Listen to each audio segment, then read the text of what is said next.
আল্লাহর হাবিব সাল্লাল্লাহু আলাইহি ওয়াসাল্লাম কোন একদিন বসেছিলেন, পাশ দিয়ে হযরত উসমান ইবনে মাযউন রাদিয়াল্লাহু আনহু হেঁটে যাচ্ছিলেন। আল্লাহর হাবিবকে দেখে মুস্কি হেসে দিলেন, সুবহানাল্লাহ পড়েন। তখনও উসমান ইবনে মাযউন মুসলমান হন নাই, ঈমান গ্রহণ করেন নাই। আল্লাহর হাবিব বললেন, তিনি বললেন, আমি কি আপনার পাশে বসতে পারি? নবীজি বললেন, হ্যাঁ বসো। দয়াল নবীজির পাশে উসমান ইবনে মাযউন রাদিয়াল্লাহু আনহু বসলেন। বসার পরে নবীজি আকাশের দিকে তাকাতে থাকলেন। আস্তে আস্তে নজরটা নিচের দিকে নামলো। তিনি ডান দিকে তাকালেন, মনে হচ্ছে কারোর সাথে যেন কিছু কথা বলতেছেন। উসমান ইবনে মাযউন রাদিয়াল্লাহু আনহু পাশেই বসে আছেন আর দেখতেছেন দয়াল নবীজি কার সাথে মনে হচ্ছে যেন কথা বলতেছেন। তিনি চুপ করে খেয়াল করতেছেন, কি হয় দেখি। কিছুক্ষণ পরে আবার নবীজি আসমানের দিকে তাকালেন, এরপরে স্বাভাবিক হলেন। এরপরে উসমান ইবনে মাযউন রাদিয়াল্লাহু আনহুর দিকে তাকায়া যখন চোখ ফিরালেন, তিনি তখন বললেন, ইয়া রাসূলুল্লাহ, ইতিপূর্বে আপনার পাশে বেশ কয়েকবার বসার সুযোগ আমার হয়েছে, কিন্তু এমন ঘটতে কোনোদিন দেখিনি। ও আল্লাহর নবী, এমন তো কখনো দেখিনি, বলবেন কি আপনার সাথে কি ঘটেছে? নবীজি সাল্লাল্লাহু আলাইহি ওয়াসাল্লাম বললেন, উসমান ইবনে মাযউন, আল্লাহ রব্বুল আলামিনের পক্ষ থেকে আমার কাছে ফেরেশতা জিবরিল এসেছিলেন ওহী নিয়ে। জিজ্ঞেস করলেন, ইয়া রাসূলুল্লাহ, কি বলেছেন? আমাকে কি একটু শোনাবেন? নবীজি সাল্লাল্লাহু আলাইহি ওয়াসাল্লাম তিনাকে শোনায়া দিলেন। সূরা নাহলের 90 নম্বর আয়াত তেলাওয়াত করে শোনাইলেন, ইন্নাল্লাহা ইয়া'মুরু বিল আদলি ওয়াল ইহসানি ওয়া ইতাইযিল কুরবা ওয়া ইয়ানহা আনিল ফাহশাই ওয়াল মুনকারি ওয়াল বাগই ইয়া'iদুকুম লা'আল্লাকুম তাযাক্কারুন। এই আয়াতটা এমন একটি আয়াত, তামাম পৃথিবীকে সুস্থ করার জন্য একটা আয়াতই যথেষ্ট। সুবহানাল্লাহ। এই আয়াতটা হলো সেই আয়াত, যে আয়াতটা প্রতি জুমার দিন আমরা খুতবায় শুনি, ঠিক কিনা বলেন? উমর ইবনে আব্দুল আজিজ রাহমাতুল্লাহি আলাইহির সময় তিনি তামাম পৃথিবীতে চিঠি পাঠায়া দিয়েছেন মুসলমানদের কাছে, এই আয়াতটা যেন প্রতি জুমার খুতবাতে থাকে। এটা এমন একটি আয়াত যা তেলাওয়াতের মাধ্যমে, শোনার মাধ্যমে মুমিনদের ঈমান তাজা হবে, চরিত্র সুন্দর হবে, সমাজ সুন্দর হবে, রাষ্ট্র গঠন হবে। এই আয়াতটা প্রত্যেক জুমায় যেন মসজিদের ইমাম খুতবায় তেলাওয়াত করে, পড়েন সুবহানাল্লাহ। এই আয়াতের মধ্যে আল্লাহ কি এমন বলেছেন? এই আয়াতটা হযরত উসমান ইবনে মাযউন রাদিয়াল্লাহু আনহু শুনলেন, বললেন, ইয়া রাসূলুল্লাহ, আমার দিলটা পূর্ণ হয় নাই, আমাকে আরেকটা শুনাইয়া দেন, আরেকবার। সুবহানাল্লাহ। কয়েকবার দয়াল নবীজির নূরময় জবান মুবারক থেকে শুনলেন। শোনার মধ্যেই ওই উসমান ইবনে মাযউন রাদিয়াল্লাহু আনহু যেই গোত্রে বসবাস করেন, ওই গোত্র যিনি নেতা, তিনি দুইজন লোককে পাঠিয়েছেন, যাও, শুনেছি আব্দুল্লাহর ছেলে মুহাম্মদ তিনি নবী দাবি করতেছেন, তার কাছে যে জিজ্ঞেস করো, মান আনতা ওয়া মা আনতা, আপনি কে এবং কি। ওই সময় দুইজন লোক এসেছেন, এসে আল্লাহর হাবিবকে জিজ্ঞেস করেছেন, মান আনতা ওয়া মা আনতা, আপনি কে এবং আপনি কি। আল্লাহর রাসূল সাল্লাল্লাহু আলাইহি ওয়াসাল্লাম ওই দুইজন লোককে, সাইফি গোত্রের দুইজন লোককে বললেন, শোনো, আমি হলাম আব্দুল্লাহর ছেলে মুহাম্মদ, আর আমি কি, আমি হলাম আল্লাহ রাব্বুল আলামিনের রাসূল। আঞ্চলিক হিসেবে সামাজিক পরিচয় হলো আমি আব্দুল্লাহ ছেলে মুহাম্মদ, আর আন্তর্জাতিক পরিচয় হলো, সবচেয়ে গুরুত্বপূর্ণ পরিচয় হলো আমি মুহাম্মাদুর রাসূলুল্লাহ, আমি আল্লাহর রাসূল সাল্লাল্লাহু আলাইহি ওয়াসাল্লাম। দুইজন লোককে আল্লাহর হাবিব সাল্লাল্লাহু আলাইহি ওয়াসাল্লাম এই আয়াতটা শোনালেন। উসমান ইবনে মাযউন তো বলেছেন, ইয়া রাসূলুল্লাহ, সদ্য যে আয়াত নাজিল হয়েছে ওই আয়াতটা আমাকে শোনান, যা এখনো পৃথিবীর কেউ শোনে নাই, ওই আয়াত আমি শুনতে চাই।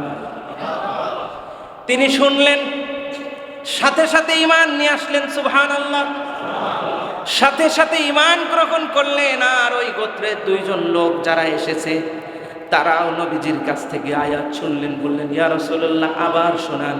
কি বলেছেন আল্লাহ?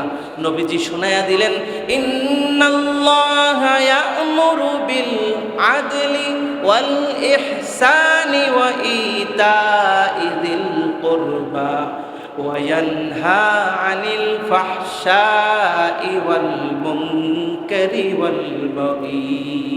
সুবহানাল্লাহ। আল্লাহ তিনটি কথা বলেছেন ইতিবাচক, তিনটি নেতিবাচক, তিনটি আদেশ করেছেন আর তিনটি নিষেধ করেছেন। আল্লাহ তাআলা বলেছেন, নবীজি শুনিয়ে দিলেন, নিশ্চয়ই রব্বুল আলামিন আল্লাহ তাআলা নির্দেশ করেছেন, আদেশ করেছেন আদলি বিল আদলি, ন্যায় নিষ্ঠা ইনসাফের কথা। সুবহানাল্লাহ পড়েন। আদল কাকে বলে? আদল ইনসাফ বলা হয় যে যতটুকু পাবে, জজের কাছে যদি কেউ বিচার চাই, যে যতটুকু পাবে সমানভাবে বিচার করে দিবে, কম বেশ করবে না। এটা হলো এক কথায় আদল। আমাদের দেশে হাইকোর্ট, জজ কোর্ট আছে তো, কথা বলেন না? বিচার আছে। এমন এক ফেরেশতা বসেছিল, সে সব মন গড়া বিচার করছে, করছে না? সব বিচার আল্লাহ তাআলা করবেন, চিরদিন ক্ষমতা থাকে না। সরকার পতন হয়েছে, তাই কি মানুষের ঘরবাড়ি ভাঙা লাগে? কথা বলেন না? আপনি আওয়ামী হন আর বিএনপি হন আর অন্যান্য যে দলেরই হন, মসজিদ তো কোনো দলের না, দলের? কথা বলেন। এতদিন কথা বলছি, আমি কোনো দলের কথা বলছি? কার কথা বলছি? আল্লাহ নিরপেক্ষ না, আল্লাহ মুমিনের পক্ষে। মুমিন কার পক্ষে? আল্লাহর পক্ষে। মুমিন তো সেই যে আল্লাহর ইবাদতের, আল্লাহর প্রতি মহাব্বতের যখন প্রশ্ন আসবে, তখন দুনিয়ার সব কিছু তালাক দিয়ে বলে একমাত্র আল্লাহর জন্য সব ছেড়ে দিবে। কি বলেন? সেই তো মুমিন। নাকি সে নিয়মিত জুলুম, অত্যাচার, অবিচার, অন্যায়, রাহাজানি সব কিছু দেশের মধ্যে ছেড়ে দিবে আর তসবিহ গুনবে, 70 রাকাত নামাজ পড়বে, সেই সবচেয়ে বড় আল্লাহর ওলি? ঠিক না ভাই? ইন্না বাতশা রাব্বিকা লাশাদীদ। আল্লাহ ছাড় দেন কিন্তু ছেড়ে দেন। এই দেশে বহু মানুষ ছিল, আছে এখন? আপনি যে রাস্তা দিয়ে বুক ফুলায় হাঁটছেন, এই রাস্তা দিয়ে বহু বুক ফুলানোওয়ালা চলে গেছে, আপনিও চলে যাবেন, কিন্তু নিয়ে যাচ্ছেনটা কি? আমি আপনি নিয়ে যাচ্ছি কি? এইটা চিন্তা করতে হবে। এখন আমাদের সমাজের মানুষ, পুরা বিশ্বের কথা জানি না, এই দুনিয়ার বিশেষ করে বাংলাদেশের সমাজের মানুষ হয়ে গেছে একজন আর একজনের কিভাবে ক্ষতি করতে পারে, আর একজনের কিভাবে আঙ্গুলটা দেওয়া যায়। বহু নির্দোষ মানুষ আছে, ঘরগুলো ভাঙছে না? কথা বলেন না? এই মসজিদের পিছনে আমার এই যে কি রহমতুল্লাহ ভাই নাকি ওনার নাম, এই যে ঘরটা ভাঙছে, আহার এই ঘর থেকে গন্ধ। এই লোকটা কি অপরাধ করছে? মনে করেন লোকটা সবচেয়ে খারাপ, এই যে জাকির ভাই, উনার ঘর ভাঙছে। তারপরে এই কাজীবাড়ির ভিতরে ঢুকে ঢুকে দেখছি ঘরগুলো ভাঙছে না। আচ্ছা, ঘরগুলো কি দোষ করছে বলেন? বলেন, কোন দোষ করছে? এই ঘরের শিশুরা কোনো দোষ করছে? এই ঘরে এরকম কতগুলো ঘর পুড়াইছে, এই ঘরের শিশুরা দোষ করছে? নারীরা দোষ করছে? যারা এই জুলুম করছে, আল্লাহর কসম, যতগুলো হাদিস আজকে আমার সামনে আছে এবং কোরআনের যে আয়াত তেলাওয়াত করেছি, এই আয়াত সাক্ষী, এই ব্যক্তি যদি যুগ শ্রেষ্ঠ ওলিও হয়, হাসরে পার পাবে না যাদের ক্ষতি করেছে ক্ষতিপূরণ না দেওয়া পর্যন্ত। 2-3 জনের ঠিক না কইলেও ঠিক। আপনারা তো ঠিক বলবেন না, ভালো কাজে আপনাদেরকে পাওয়া যাবে না। যদি সত্য হয় আমার কথা ঠিক বলেন। তামাম দুনিয়ায় যত আমল করেছে সে হাসর মাঠে বলবে সব আমল তাকে দিয়া এই ক্ষতিপূরণ দিয়ে তারপরে হাসর মাঠ থেকে লড়তে। এর আগে এক চুল পরিমাণও লড়তে পারবে না। আপনি যে আরেকজনকে অন্যায়ভাবে ক্ষতি করলেন, সে আওয়ামী লীগ করুক আর বিএনপি করুক, যাই করুক, এই যে বাজার ওই যে সোহাগ ভাই দাঁড়াইছে, ওনার ভাইয়ের শোরুমটা যেভাবে ভাঙছে, আচ্ছা বলেন এই শোরুম কোনো দোষ করছে? এটা কোনোদিন মানুষের কাজ না, কোনো মুমিনের কাজ না। قال رسول الله صلى الله عليه وسلم من كان يؤمن بالله واليوم الآخر فليكرم جاره।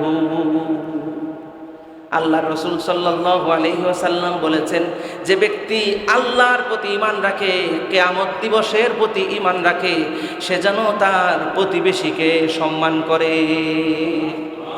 এই হলো সম্মান, পিটায়া পাটায়া ভাঙ্গিয়া, এই হলো সম্মান। কথা বলেন না? যারা ভাঙছে তারা সবচেয়ে বড় মুমিন এই সমাজের। তারা মন্দিরে গিয়ে জুমা পড়ে, অবস্থাতে এমনই বোঝা যায় তারা মন্দিরে গিয়ে কি পড়ে। ওরা মসজিদের মুসল্লি না, যদি মসজিদের মুসল্লি হইতো তাহলে আমার মসজিদের গ্লাসগুলো ভাঙতো না। কথা বলেন না? এই মসজিদের গ্লাসগুলো কে দিবে?